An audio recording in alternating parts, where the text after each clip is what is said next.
दोस्तों बात करते हैं खेसारी लाल यादव के बारे में। दोस्तों खेसारी लाल यादव भोजपुरी का सबसे महंगा और सबसे खतरनाक फिल्म ला रहे हैं। जी हाँ दोस्तों अगर आप लोग खेसारी लाल यादव का फैन है तो आपके लिए बहुत ही बड़ा खुशखबरी। दोस्तों खेसारी लाल यादव एक फिल्म का शूटिंग किया है जिसका नाम है अग्नि परीक्षा। दोस्तों इस फिल्म का पहला लुक लॉन्च हो गया है और दोस्तों पहला लुक को लोगों ने इतना ज़्यादा प्यार दिया है कि इंस्टाग्राम पे एक दिन में 7 मिलियन सिर्फ और सिर्फ लाइक गया था। दोस्तों लोगों का कहना है कि जैसे ही यह फिल्म आएगा तो पूरा भोजपुरी में दहशत फैला देगा क्योंकि दोस्तों यह फिल्म भोजपुरी का सबसे महंगा और सबसे खतरनाक फिल्म होगा। दोस्तों अब बात करते हैं काजल राघवानी के बारे में। दोस्तों काजल राघवानी भोजपुरी में फिल्म क्यों नहीं निकाल रही है?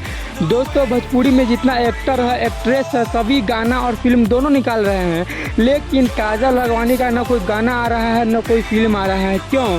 दोस्तों मैं आपको बताता हूँ। दोस्तों कुछ दिन पहले काजल राघवानी का झगड़ा खेसारी लाल यादव से हो गया था। तो दोस्तों खेसारी लाल यादव का फैन काजल राघवानी को इतना ज़्यादा ट्रोल किया कि दोस्तों काजल राघवानी का डाउनफॉल हो गया, यानी कि दोस्तों काजल राघवानी का कैरियर बहुत ज़्यादा ख़त्म हो गया। दोस्तों इस कारण से काजल राघवानी को कोई खास फिल्म या गाना नहीं मिलता है, इसीलिए काजल राघवानी अभी न कोई गाना न कोई फिल्म निकाल रही है। लेकिन दोस्तों एक खबर ऐसा भी आया है कि काजल राघवानी एक सबसे अच्छा और सबसे खतरनाक फिल्म का शूटिंग कर रही है और बहुत ही जल्द काजल राघवानी का फिल्म आप लोगों को देखने को मिल जाएगा।